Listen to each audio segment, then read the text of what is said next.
Welcome to our 5 on 5. We're pleased to be joined today by Andra Hollenbeck, the president of NAMI of Southern Oregon, the National Alliance on Mental Illness. Andra, thanks for being here. Pleasure to meet you. I appreciate being here. Yeah, so what is the NAMI and what is it you guys do?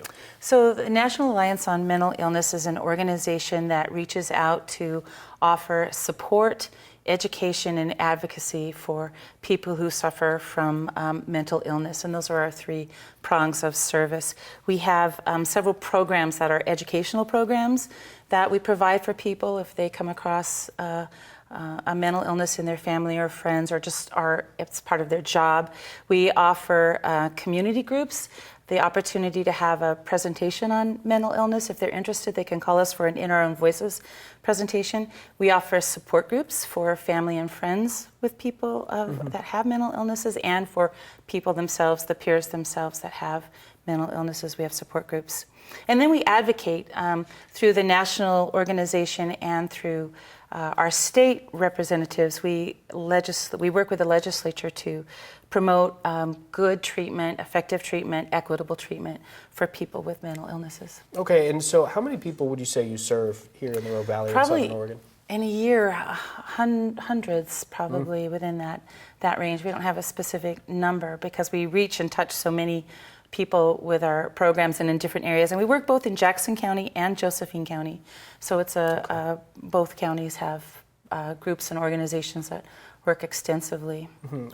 Tell us about some mental illness misconceptions, perhaps. Yeah, well, a lot of people see it as a personality defect, and it's not.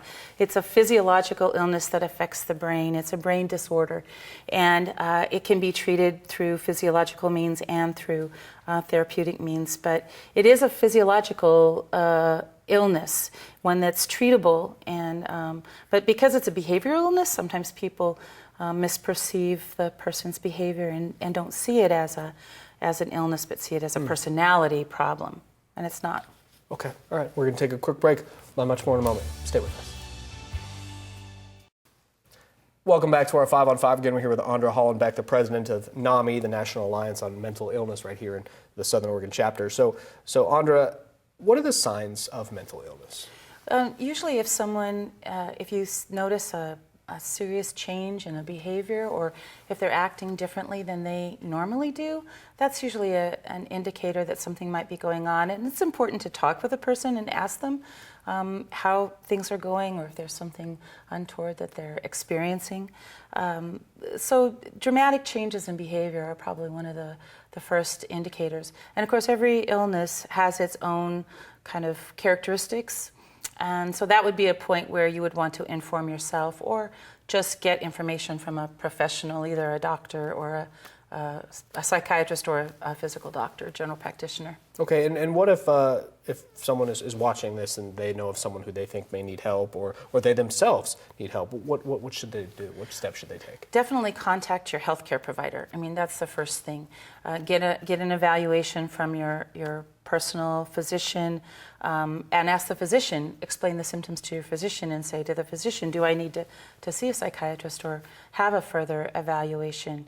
And don't be afraid to do that, because it's really important. Behavioral changes can occur for many different reasons, some of them physiological, some of them brain disorder related. So it's really important to just go to a doctor and get some professional help. Okay, and when it comes to treatment, what does that look like?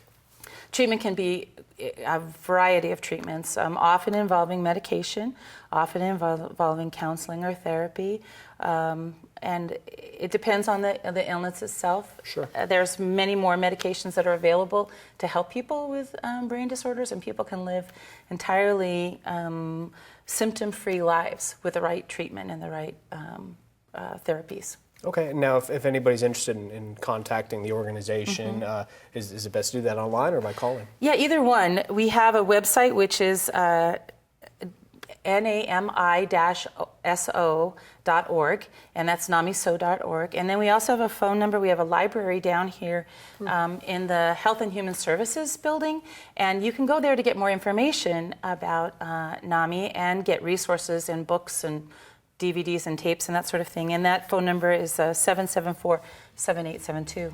All right, very good. Great to meet you. Thank you so much for being here. Thank you. Stay with us. We'll be right back.